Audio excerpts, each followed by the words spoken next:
Baiklah, Bismillahirrahmanirrahim. Assalamualaikum warahmatullahi ta'ala wabarakatuh. Perkenalkan, nama saya Ahmad Imam Utomo dari kelas TP2.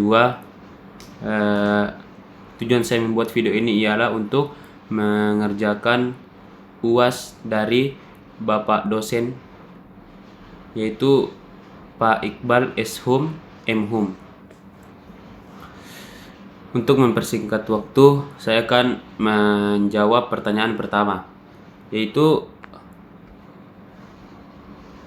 jelaskan apa maksud muhkam dan mutasyabih dalam ulumul Quran. Dalam ilmu tafsir ulumul Quran, dalam ilmu tafsir, istilah muhkam dan mutasyabih merujuk pada dua jenis ayat dalam Al-Quran yang berbeda dalam tingkat kejelasan maknanya. Jadi ayat muhkam dan mutasyabih itu merujuk pada dua ayat yang dalam Al-Quran yang berbeda dalam tingkat kejelasan maknanya. Contoh penjelasan tentang muhkam ialah ayat yang jelas dan tegas maknanya, tidak menimbulkan keraguan atau ambiguitas di dalamnya. Ayat-ayat ini memiliki satu pengertian yang pasti dan tidak bisa ditafsirkan dengan cara lain lagi. Contohnya ayat muhkam itu kayak ayat-ayat yang berisi yang menjelaskan tentang hukum yang sudah jelas. Contohnya ayat tentang kewajiban sholat, zakat, atau larangan meminum khamar. Penjelasan tentang ayat mutasyabih ialah ayat yang maknanya dapat menimbulkan berbagai penafsiran atau belum sepenuhnya jelas. Bisa disebut ayat mutasyabih itu ayat yang belum terlalu jelas, jadi perlu penafsiran. Ayat-ayat ini cenderung memiliki makna yang mendalam atau membutuhkan penjelasan lebih lanjut dari konteks atau ayat lainnya. Contohnya ayat mutasyabih itu kayak ayat-ayat yang menggambarkan sifat-sifat Allah. Contohnya itu kayak yadullahi fawqa aydihim. Ada di dalam Al-Quran yang berbunyi yadullahi fawqa aydihim, tangannya Allah itu di atas tangan-tangan mereka. Maka para penafsir, para mufassirun itu menafsirkan bahwasanya ayat-ayat mutasyabih itu ayat itu ialah ayat mutasyabih yang penafsirannya itu ditafsirkan dengan arti tangan itu berarti kekuasaan. Kemudian saya akan menjawab soal yang kedua, yaitu jelaskan hikmah adanya nasikh dan mansukh dalam ulumul Quran. Dalam ilmu tafsir ulumul Quran, nasikh dan mansukh merujuk pada konsep abrogasi, di mana ada ayat yang dihapus atau digantikan dengan ayat lain yang lebih mengandung hikmah yang penting dalam perkembangan hukum Islam dan penyesuaian terhadap perubahan situasi sosial dan kebutuhan umat. Pengertian nasikh dan mansukh. Nasikh ialah ayat atau hukum yang menggantikan atau menghapus hukum dari ayat sebelumnya. Sedangkan mansukh atau yang dihapus itu ayat atau hukum yang dihapus atau digantikan oleh ayat lainnya.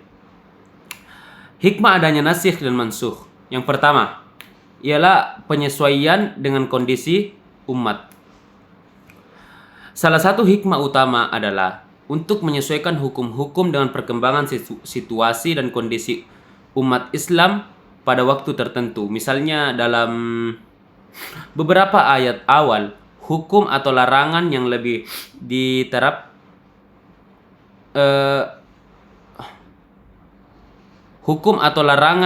ringan diterapkan, kemudian digantikan dengan aturan yang lebih tegas sesuai dengan kebutuhan dan kedewasaan umat.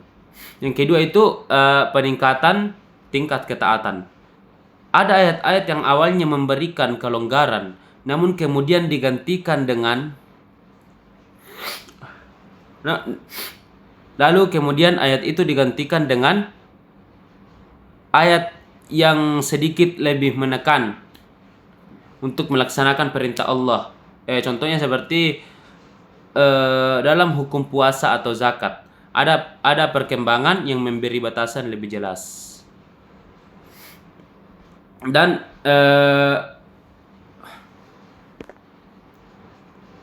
hikmah nasikh dan mansukh yang ketiga ialah pelajaran untuk umat. Proses nasikh dan mansukh juga mengajarkan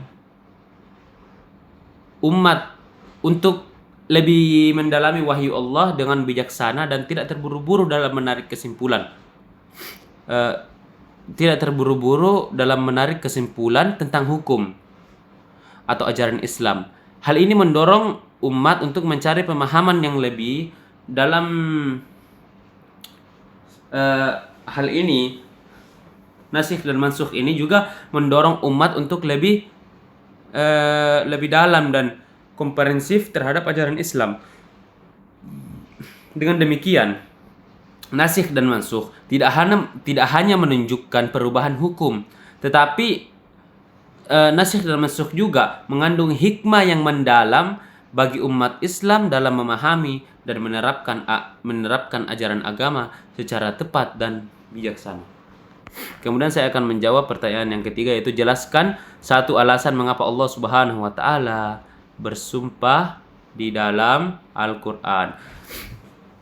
Salah satu alasan Allah Subhanahu wa taala bersumpah di dalam Al-Qur'an adalah untuk menegaskan pentingnya suatu perkara dan memberikan perhatian khusus terhadap sesuatu yang sangat signifikan.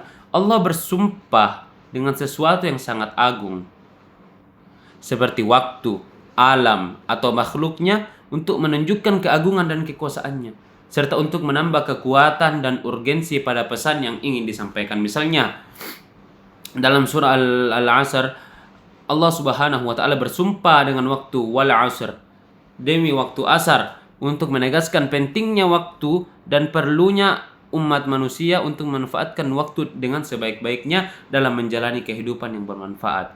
Dengan bersumpah, Allah ingin agar manusia lebih memperhatikan dan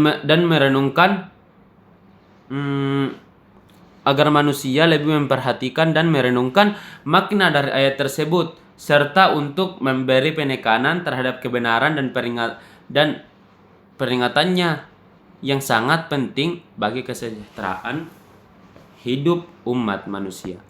Baiklah, saya akan menjawab pertanyaan yang ketiga, ialah jelaskan apa yang dimaksud dengan amsal di dalam Al-Qur'an. Dalam Al-Qur'an, amsal adalah bentuk jamak dari kata masalun, yang berarti perumpamaan atau contoh. Kata ini merujuk pada perbandingan atau ilustrasi yang digunakan Allah Subhanahu wa taala dalam ayat-ayatnya untuk menjelaskan konsep atau ajaran tertentu. Perumpamaan ini seringkali digunakan untuk mempermudah pemahaman umat manusia mengenai perkara-perkara yang sulit dipahami, dengan cara membandingkannya dengan hal-hal yang lebih dikenal atau mudah dipahami. Amsal dalam Al-Qur'an berfungsi untuk memberikan gambaran atau pengajaran melalui cerita atau analogi yang dapat membantu umat dalam merenungkan makna ajaran Islam. Perumpamaan ini biasanya mengandung hikmah yang mendalam, yang tujuannya untuk mempertegas kebenaran, memperingatkan atau memberi pelajaran moral kepada pembaca. Contoh amsal di dalam Al-Qur'an ialah pada ayat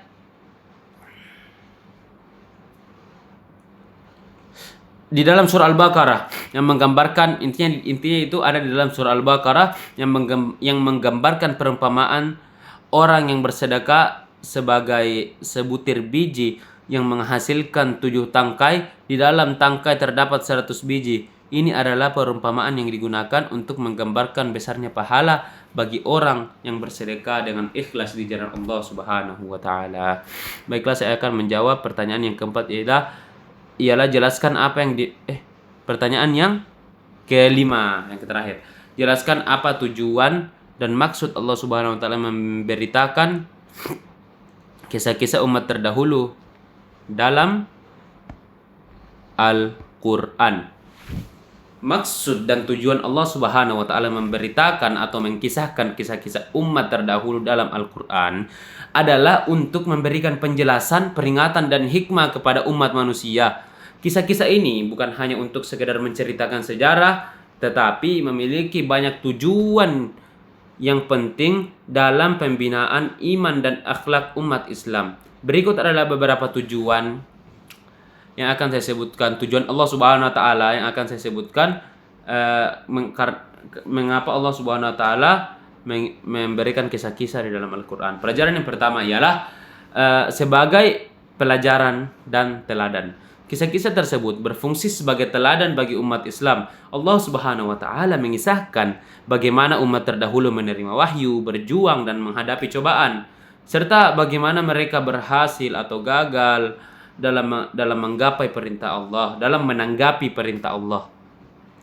Umat Islam diajarkan untuk mengambil pelajaran dari pengalaman mereka, baik yang positif maupun yang negatif. Contohnya, kisah Nabi Musa dengan Fir'aun mengajarkan tentang kesabaran dan keteguhan dalam menghadapi tirani. Yang kedua ialah peringatan dan pengingat. Kisah-kisah ini juga berfungsi sebagai peringatan agar umat Islam tidak mengulangi kesalahan yang sama. Dalam banyak kisah, umat terdahulu dihukum karena penolakan terhadap wahyu atau kezaliman yang mereka lakukan. Allah Subhanahu wa taala mengingatkan umat Islam agar tidak mengabaikan perintah Allah atau mengikuti jalan yang salah. Allah memerintahkan kepada umat Islam untuk mengingat perintah Allah dan menjauhi jalan yang salah, seperti yang dilakukan oleh kaum Nabi Nuh, kaum 'Ad atau kaum Tsamud. Kemudian yang ketiga ialah meneguhkan hati dan menguatkan iman. Kisah-kisah Nabi dan Rasul terdahulu juga berfungsi untuk menguatkan hati orang-orang beriman, terutama ketika mereka menghadapi ujian atau tantangan dalam kehidupan. Melalui kisah-kisah para nabi yang ada di Al-Quran, yaitu kisah-kisah nabi yang sabar dan tawakal, umat Islam diajarkan untuk tetap teguh dalam iman dan tidak mudah untuk menyerah meskipun menghadapi kesulitan yang berat. Misalnya kisah Nabi Ibrahim yang diuji dengan pengorbanan besar dan kepercayaannya kepada Allah Subhanahu wa taala. Dan hikmah yang keempat ialah menunjukkan keadilan dan kekuasaan Allah Subhanahu wa taala. Kisah-kisah tersebut juga memperlihatkan bagaimana Allah Subhanahu wa taala menegakkan keadilannya di dunia ini. Allah akan memberikan kemenangan kepada yang benar dan menghancurkan kebatilan. Contohnya itu seperti kemenangan Rasulullah SAW di perang Badar, atau hukuman terhadap umat yang mendustakan Rasul, mengilustrasikan bahwa Allah selalu hadir dengan keputusan yang tidak adil. Dan kemudian hikmah yang terakhir mengapa Allah Subhanahu wa taala mencantumkan kisah di dalam Al-Qur'an ialah untuk menegaskan kebenaran risalah Nabiullah Muhammad SAW. Kisah-kisah umat terdahulu juga menguatkan kebenaran risalah Nabi Muhammad SAW dengan mengisahkan bagaimana nabi-nabi sebelumnya diabaikan atau bahkan disakiti. Umat Islam diajarkan bahwa menghadapi penolakan dan kesulitan adalah bagian dari ujian dalam menyampaikan kebenaran. Ini juga mengingatkan bahwa ajaran Islam merupakan kelanjutan dan penyempurnaan wahyu yang telah diterima oleh umat sebelumnya. Secara keseluruhan, kisah-kisah umat terdahulu dalam Al-Quran memberikan hikmah, petunjuk hidup, dan peringatan agar umat manusia bisa mengambil manfaat dan berusaha untuk menjalani kehidupan yang lebih baik sesuai dengan tuntunan Allah Subhanahu wa taala, atau sesuai dengan ajaran Nabiullah Muhammad sallallahu alaihi wasallam. Itulah yang bisa saya sampaikan pada video ini. Kurang dan lebihnya mohon dimaafkan. Wabillahi taufiq wal hidayah. Assalamualaikum warahmatullahi taala wabarakatuh.